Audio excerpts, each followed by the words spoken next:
لیکن انہوں نے عام انسان پر کوئی اپنا نشان نہ چھوڑا.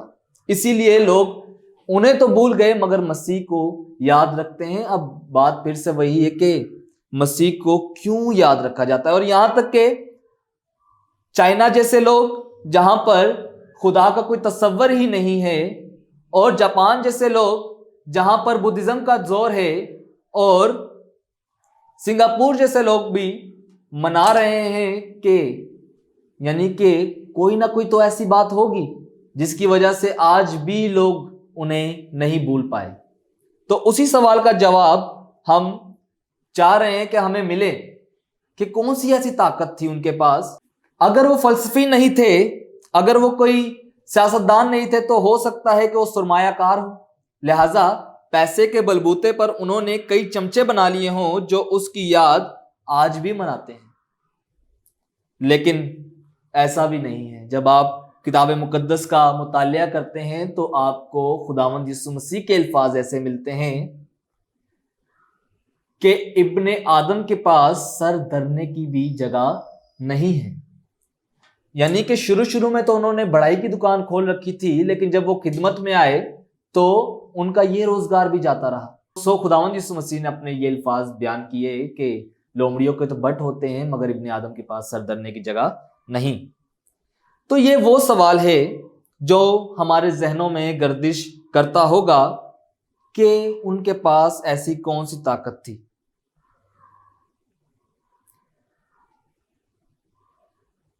اور نہ انہوں نے کوئی نئے مذہب کی بنیاد رکھی. اگر نئے مذہب کی بنیاد رکھی ہوتی تو ہم کہہ سکتے تھے کہ انہوں نے کوئی نئے مذہب کی بنیاد رکھی، اسی لیے ہم اس کی یاد کو مناتے ہیں یا اس کی یاد کو مناتے چلے آ رہے ہیں. لیکن انہوں نے کوئی نئے مذہب کی بنیاد بھی نہ رکھی، بلکہ انہوں نے جو پرانا کہا گیا تھا، جو پیچھے کہا گیا تھا، جو نبیوں نے کہا گیا تھا، انہوں نے وہی چیزیں دہرائی. بلکہ ہم یوں کہہ سکتے ہیں کہ انہوں نے نئی تفسیر صورتحال کے مطابق پیش کی.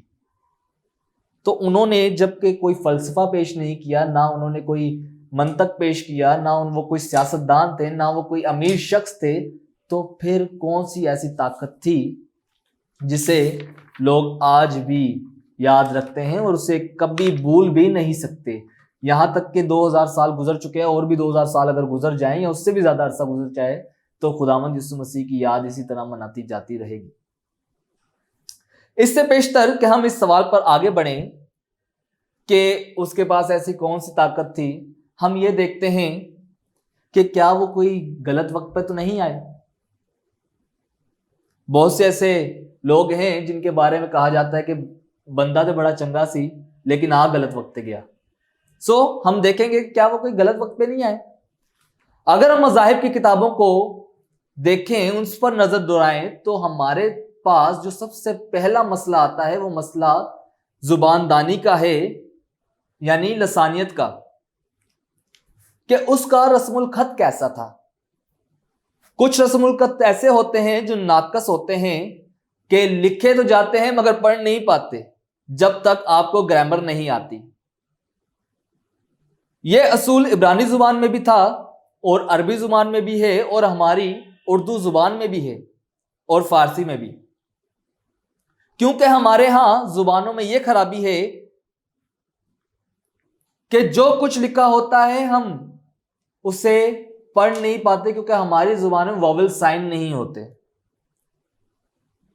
پہلے آپ کو جملہ کے معنی معلوم کرنے ہوتے ہیں، تب جا کر آپ پڑھ سکتے ہیں کہ یہ جو ان لکھا ہے، جو ان لکھا ہے یا جوان لکھا ہے. اگر آپ زبان نہیں جانتے تو آپ بالکل نہیں پڑھ پاتے. عبرانی میں بھی شروع میں اعراب نہیں لگائے جاتے تھے، تو لہٰذا وہ بھی ایک ناقص تھی. اگر ہم اردو کو پڑھنا شروع کر دیں اور آپ کو اردو نہیں آتی تو آپ بہت ساری غلطیاں پڑھیں گے، بہت ساری غلطیاں کریں گے. آپ کی سمجھ میں نہیں آئے گا کہ یہ علم لکھا ہے یا علم لکھا ہے، کیونکہ کم از کم 2 زبانیں ایسی ہیں جن میں غلطی کے امکانات نہیں. ایک سنسکرت اور دوسرا یونانی. سنسکرت میں تو آپ ماترا لگا دیتے ہیں، لیکن اگر آپ وہ لگانا بھول جائے تو پھر بھی پریشانی ہو سکتی ہے. یونانی زبان میں آپ ووول سائن کے بغیر وہ لفظ لکھ نہیں سکتے. ووول سائن کے بغیر آپ وہ لفظ لکھ نہیں سکتے. اگر آپ کو NRK لکھنا ہے تو آپ کو لکھنا پڑے گا پورا کا پورا, اور بعد میں آپ اسے نکال لیں تو آپ اسے پڑھ نہیں سکتے. تو لہذا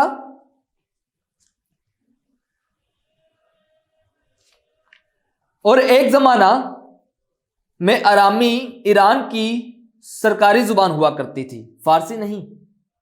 اس علاقہ میں آرامی بولی جاتی تھی اور دنیا میں زبانیں پھیلتی چلی گئی, اور آرامی زبان نے بھی کام کیا, لیکن یونانی جہاں گئے وہاں پر تہذیب ساتھ لے گئے. یہودی بھی پوری دنیا میں پھیل چکے تھے, لیکن انہوں نے عبرانی بولنا بند کر دی, جس کی وجہ سے ترجمان کی ضرورت پڑی. اور اسی طرح یونانی جب پھیلتی رہی تو یونانیوں نے ترقی کی, آرامی پوری دنیا میں پھیل گئے, لیکن آرامی زبان زبردستی وہ مسلط کر نہیں پائے.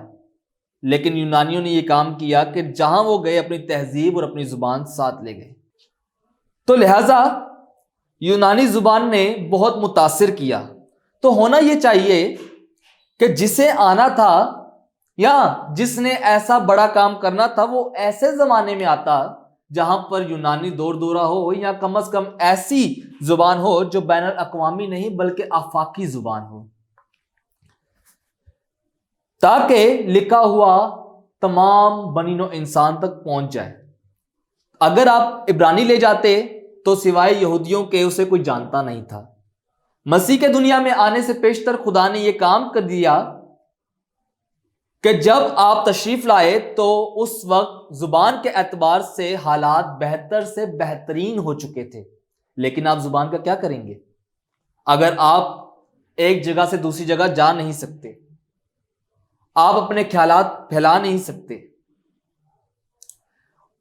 ان سے پہلے رومن امپائر آئی, انہوں نے یہ کام کیا کہ سڑکیں بنا دی, اور ان میں سے کئی سڑکیں آج بھی موجود ہیں اور صحیح حالت میں موجود ہیں. ایک جگہ سے دوسری جگہ جانے کا مسئلہ رومن امپائر نے حل کر دیا, اور آج اس پر گاڑیاں چلتی ہیں. بلکہ اگر آپ یہ بھی کہہ دیں کہ سفر تو چاہے کم ہو گیا لیکن ذہنی فاصلے کم نہ ہو تو کیا فائدہ, کیونکہ بہت سے لوگ ہیں جو ہم جن تک رسائی تو کر سکتے ہیں لیکن ذہنی طور پر معذور ہیں, جن سے اگر آج بات کی جائے تو وہ یہی کہتے ہیں کہ جو ہمارے باپ دادا مانتے چلے آئے ہیں ہم تو وہی مانیں گے چاہے آپ جو مرضی کہیں.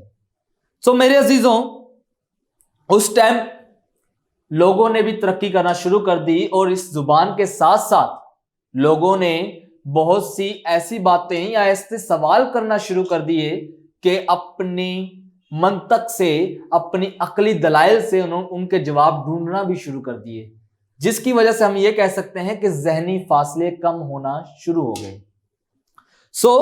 جب خداوند یسوع مسیح آئے, پہلی بات زبان کے اعتبار سے کام بہتر سے بہترین ہو چکا تھا, فاصلے مٹ چکے تھے اور ذہنی فاصلے بھی کم ہو چکے تھے. اور یہاں تک کہ اسی علاقہ سے یعنی سندھ سے کپڑا دوسرے ممالک میں جاتا تھا, جس کو سنڈون کہتے ہیں یعنی سندھی کپڑا, اور یہ کپڑا پوری رومن امپائر پہنتی تھی. بلکہ جب آپ انجیل مقدس کا مطالعہ کرتے ہیں تو آپ کو پتہ چلتا ہے کہ جس کفن میں خداوند یسوع مسیح کو لپیٹا گیا تھا اس کے لیے لفظ سنڈون استعمال ہوا ہے, یعنی سندھی کپڑا, جو کہ ہمارے یہاں کا بنا ہوا تھا. کم از کم ہمیں یہ شرف حاصل ہے کہ ہم نے اگر زندہ کی قدر نہ کی تو مردہ کی تو کی, یعنی کہ یہاں کا کپڑا وہاں پر گیا. ذہنی آزادی ہونی چاہیے تھی جو کہ ہو چکی. لوگ ایک دوسرے کو قبول کر رہے تھے. یونانی فلسفے نے دراصل ذہن کی آزادی عطا کی تھی اور لوگ سوچنے بھی لگے تھے. ہمارا سوال تھا وہ یہ تھا کہ خداوند یسوع مسیح کو 2000 سال سے زائد عرصہ گزرنے کو آیا لیکن لوگ اسے آج تک نہیں بھولے. اور وجہ یہ ہے, جب آپ مذاہب کی تاریخ پر نظر دوڑاتے ہیں, بلکہ میں آپ کو خداوند یسوع مسیح سے بھی کئی سال پہلے لے کے جانا چاہتا ہوں. اور جب ہم پہلے کی تاریخ دیکھتے ہیں تو ایک مسئلہ درپیش تھا اور وہ یہ تھا قربانی کا.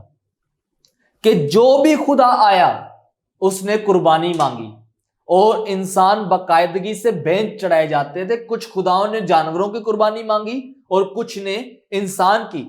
لاکھوں کی تعداد میں جانور ذبح کیے جاتے تھے اور لوگ سمجھتے تھے کہ ہم پروردگار کو خوش کر رہے ہیں، اور بہت سے خدا ایسے آئے جنہوں نے پہلوٹوں کی قربانی مانگی۔ تو جتنے بھی خدا آئے انہوں نے قربانی مانگی،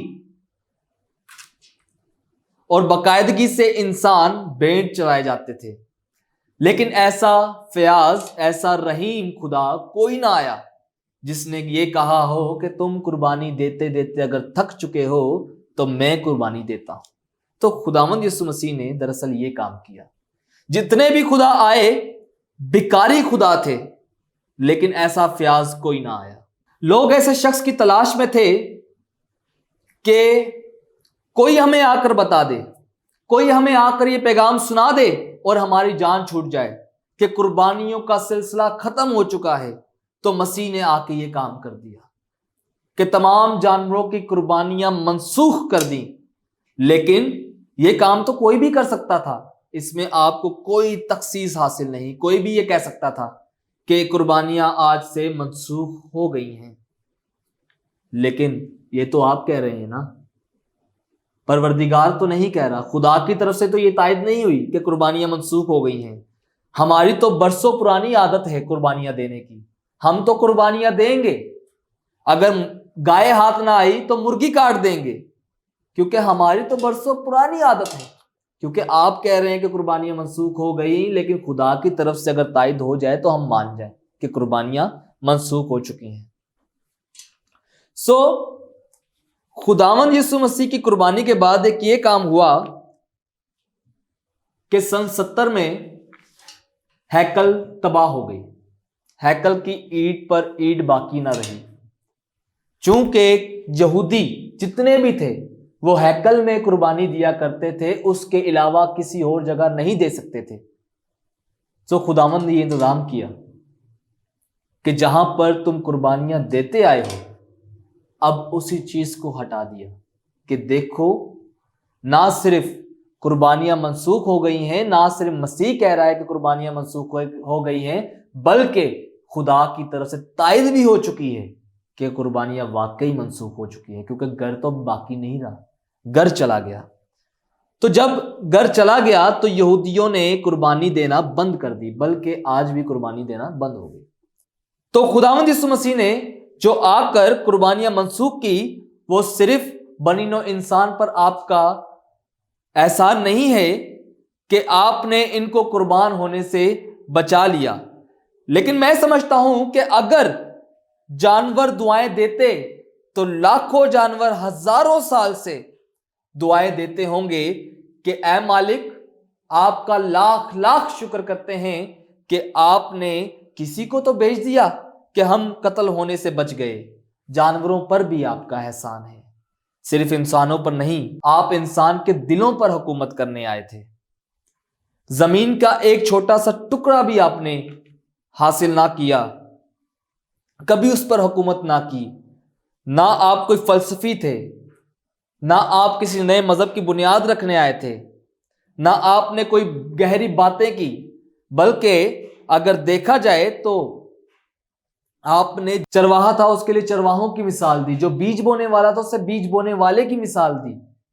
میرے عزیزوں، خداوند یسوع مسیح سادی سی باتیں کیا کرتے تھے، لیکن انہوں نے آج ایسا کام کیا تھا کہ آج بھی لوگ انہیں یاد کرتے ہیں، اور وہ کام یہ تھا کہ انہوں نے قربانیوں کا سلسلہ ہٹا دیا۔ اگر آج ہم کسی کے پاس جاتے ہیں پیغام لے کر، تو پیغام تو ہمارے پاس ہوتا ہے، لیکن پیغام بر نہیں ہوتا، یعنی پیغمبر کا انتقال ہو چکا۔ آج بھی بہت سے نبی، پیغمبر، ولی سب قبر کے اندر ہیں۔ ایک یہ بھی وجہ ہے کہ لوگ اسے آج تک نہیں بھولے، کیونکہ خداوند یسوع مسیح زندہ ہے۔ میرے عزیزوں، ہم خوشی منانے جا رہے ہیں عید ولادت المسیح کی۔ میرے عزیزوں، خداوند آپ سب کو برکت دے۔ جب آپ اس عید کو منائیں تو ایک چیز آپ یاد رکھیں۔ ایک آپ کو چھوٹی سی مثال دیتا ہوں کہ ایک شخص تھا، بوڑھا شخص، وہ پہاڑ سے اتر رہا تھا اس نے دیکھا کہ بہت سے لوگ عید منا رہے ہیں, کوئی جشن منا رہے ہیں, ناچ و رنگ ہو رہے ہیں, شرابیں پی جا رہی ہیں. تو اس بوڑھے شخص نے پوچھا کہ یہاں پر کیا ہو رہا ہے؟